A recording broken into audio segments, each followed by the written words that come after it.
Hey, it's Dr. Bill with just the tip of urology school. And today we're going to talk about getting a call for a patient with decreased urinary output or no output at all, can't pee at all. In the old days, when I was in training, you get that kind of call. The first thing you would say is, well, tell me a little bit of history. How old is the patient? And if they were over 78 years old, you'd say, they've peed enough, call me later.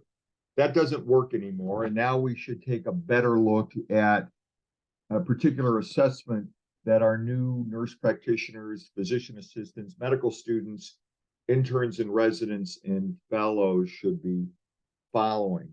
So when we look at this as a urologist, usually in this day and age, people have ruled out before they were called regarding dehydration issues or trauma to the kidney. And so our role is really to help the referring physician to make an assessment of any obstructive changes, but always keep that in mind. Pre-renal dehydration, renal, some sort of abdominal or renal pathology, including trauma, or post-renal and obstructive process. So like everything else in medicine, an H&P is really important. Is there a history of stone disease or trauma?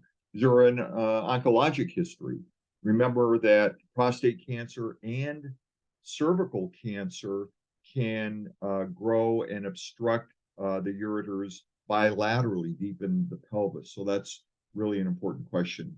Abdominal radiation, is there potential for scarring of the ureters, or was different kinds of chemotherapy required for a massive abdominal lymphadenopathy that could cause bilateral obstruction?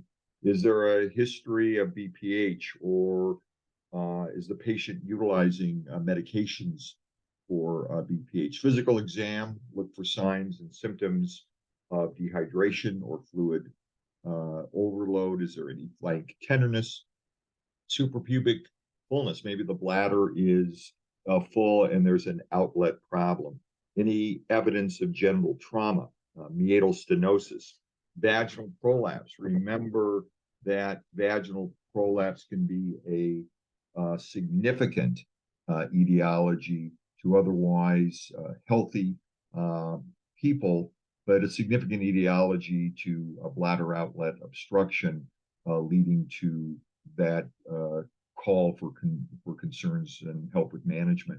Look at BUN, creatinine, sodium, potassium. Try to get an idea of what their baseline renal function is. Maybe this is normal for them, and that sometimes is difficult to find, but it would be important to look at that. Post-void residual. You can get simple bladder scans at bedside.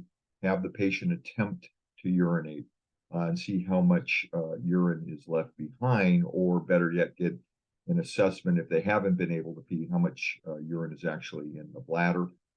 Abdominal, renal, and bladder ultrasounds to look for evidence of a full bladder, and also obviously look for evidence of obstructive uropathy in the form of bilateral hydronephrosis, or if there's only one kidney, unilateral hydronephrosis. Remember, kidneys may look normal if that patient is dehydrated, and often a 24-hour fluid challenge with a repeat renal ultrasound, once that the kidneys have been tested, may show evidence of an obstructive pattern. Then you have your answer. A non-contrast CT scan is important to look for retroperitoneal massive scarring or masses that may impact the flow of the ureters.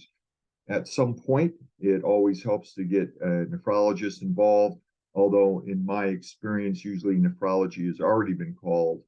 They've ruled out primary renal pathology. There's an interesting phenomena.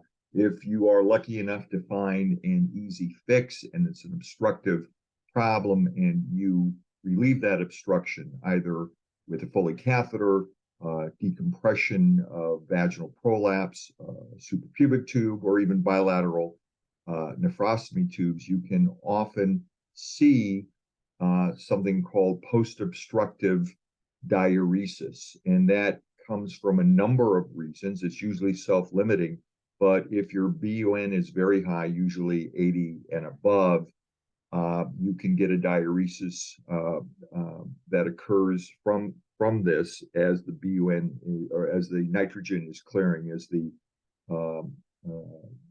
blood is being cleared of elevated BUN. Depending on how long the obstruction occurred, there can also be some temporary damage to the kidneys themselves where diuresis continues to occur. There's some interesting information and guidelines on fluid and electrolyte replacement. It's usually self-limiting, but if you don't identify this, this can be significant because you can have people who have significant fluid and electrolyte abnormalities and cause other medical issues of significance. Usually you do not replace CC per CC, otherwise you continue that diuresis and you can never get ahead of it. So monitor fluid and electrolytes. Usually it's about a half CC replacement of fluids, sometimes requiring parenteral fluids, depending on the patient's status. Half CC of replacement for every CC of urine utilized.